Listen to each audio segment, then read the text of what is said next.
Allô tout le monde, bienvenue sur les Vlogmas de Mélimel Création, Vlogmas numéro 8.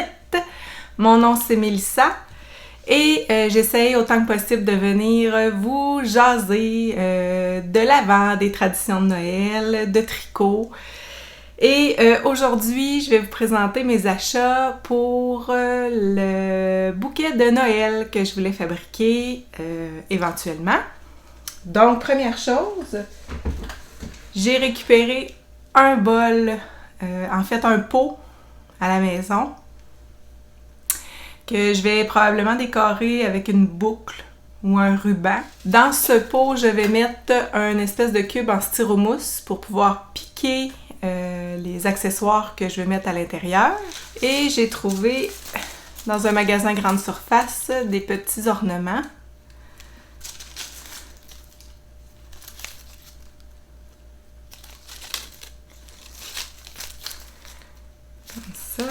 J'ai acheté une petite branche comme ça ici aussi, et un petit bouquet de petits fruits. Puis j'ai trouvé des petits bonhommes de pain d'épices que je vais mettre au travers. Je vais monter mon bouquet probablement ce soir, puis je vais essayer de filmer ça là, pour vous montrer, là, un peu comme mon centre de table l'année dernière. Fait que j'ai bien hâte de faire ça, ça va être pour installer dans mon entrée. Ah! Il est apparu celui-là! C'est Lupien. Pour ceux et celles qui ne me suivent pas, Lupien, c'est notre lutin qui revient à chaque année. Cette année, il est quand même tranquille, Lupien. On dirait qu'il nous a adoptés, il fait pas trop de mauvais coups.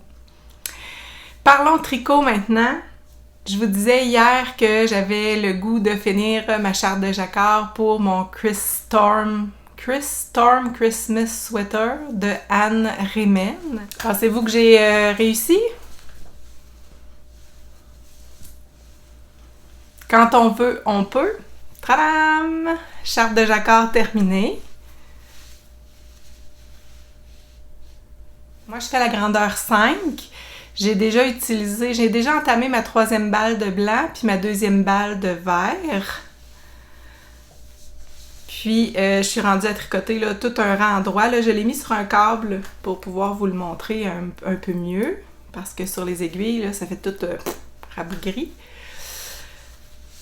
C'est ce que ça donne. Je suis vraiment contente.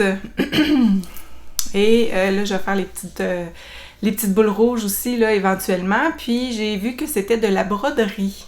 Alors, à suivre pour les petites bubbles rouges. Voilà le résultat du Chris Storm Christmas Sweater. Je suis vraiment contente. Je vais faire un rang droit. Je sais qu'il y a des rangs raccourcis pour le dos. Puis ensuite, là, ça sera la séparation des manches et du jersey tout en droit que je vais m'amuser à tricoter en soirée jusqu'à Noël. Le 20 décembre, j'espère l'avoir terminé. Avancé tricot encore. J'ai avancé mes 2 bas. Puis en fait, le deuxième est plus avancé que le premier finalement parce que j'ai continué à tricoter. Donc, j'ai fait 11 rangs. Puis je vais en faire 11 pour l'autre aussi. Puis après, là, je vais commencer les talons. Ça s'en vient bien. Mon projet boulet avance tranquillement pas vite, 2 rangs par jour pour la tuque Iris Hat de Sari Nordlund. C'est pour le cal de Loli Pelote, le cal boulet. Je m'en viens bien sur la longueur, mais je continue mes 2 rangs par jour. Je suis pas pressée, j'aimerais ça être capable de la replier 2 fois pour avoir une bonne épaisseur sur les oreilles. J'avais le goût de vous partager quelques commentaires que j'ai reçus dans la vidéo numéro 6, Vlogmas numéro 6. En fait, c'est des gens là, qui ont commenté quelques souvenirs d'enfance reliés à Noël.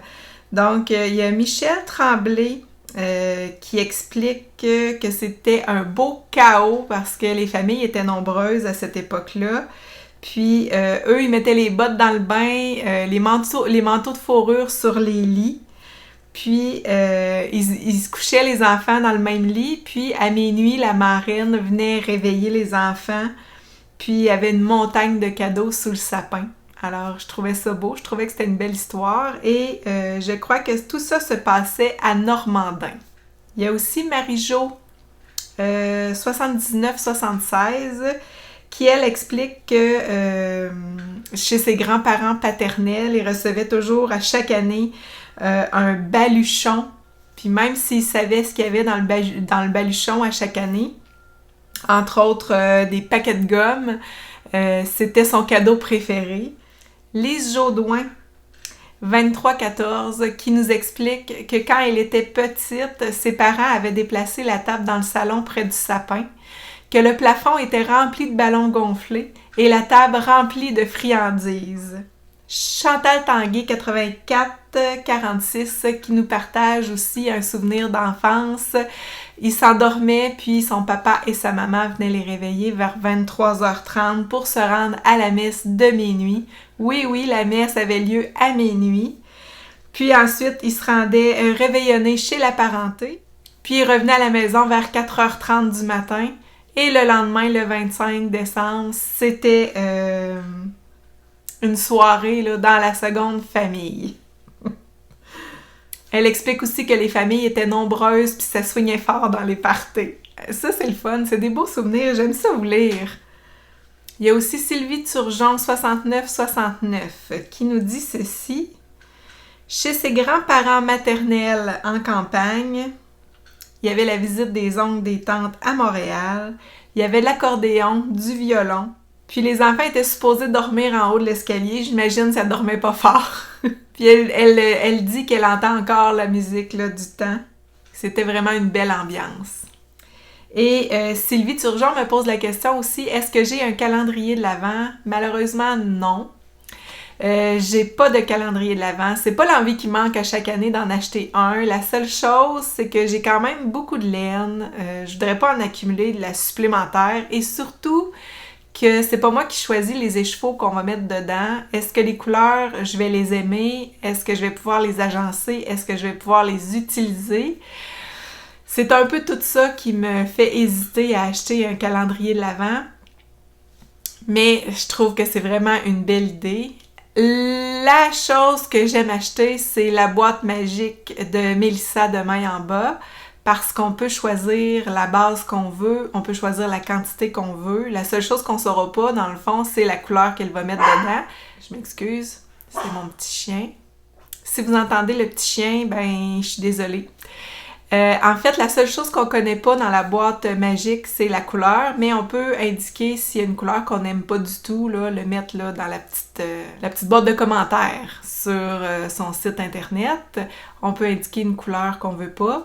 Puis, je crois que c'est demain, mercredi, le 11 décembre, que ça s'arrête les commandes. Elle ne pourra plus en prendre après ça, parce que sinon, ça ne se rendra pas pour Noël. Alors, je suis vraiment contente de lire vos commentaires. Continuez à mettre des commentaires, là. Ça me fait plaisir de vous lire. Puis, je trouve ça le fun là, qu'on se partage là, des petits moments reliés au temps des fêtes. Là. Ça me fait toujours chaud au cœur de vous lire. Puis, je trouve ça le fun là, d'avoir... qu'on puisse échanger là, sur nos souvenirs d'enfance du temps des fêtes. Aujourd'hui, je porte le Foraminati de Andréane Pérusse. C'est un beau patron, vraiment le fun à tricoter. Moi, j'ai fait une version manche longue, ben en fait 3/4, parce que je voulais aller au bout de ma laine. Puis c'est pas très sorcier, là. En fait, moi, j'ai juste allongé, puis j'ai fait quelques diminutions, là, pour pas avoir ça ici trop grand. Au départ, je l'avais fait trop grand. Donc, c'est un chandail que j'ai tricoté avec les laines de Bleu Poussière, mais ça fait vraiment longtemps. C'est de la laine là, que Bleu Poussière ne tient plus. Et même, je suis pas sûre que Bleu Poussière a encore des activités là, de teinture de laine. C'est quand même des temps difficiles là, pour les petites entreprises locales. On espère, on se croise les doigts là, que ça continue de fonctionner pour elles. Mais c'est ça. Le chandail, là, c'est vraiment un chandail confortable à porter. C'est une laine qui est pas trop chaude. On se sent bien dans ce chandail-là. C'est vraiment aéré, puis c'est pas trop épais. Donc, j'aime beaucoup le porter. Puis, je voulais vous en parler un petit peu aujourd'hui parce que c'est un beau patron de Andréane Pérusse, une patroniste québécoise. J'ai écouté les vlogmas de Loli Pelote et de Christelle Rêver sa vie en couleur. Un des rêves qu'elles ont, c'est de venir visiter le Canada, de venir au Québec, où est-ce que ça parle français. Et moi, je suis prête à vous accueillir demain matin, si vous voulez. Puis on inclut Céline, la petite sœur de Christelle, bien entendu. Il me semble qu'on aurait bien du plaisir ensemble à tricoter au Québec, au Canada, à Val-d'Or.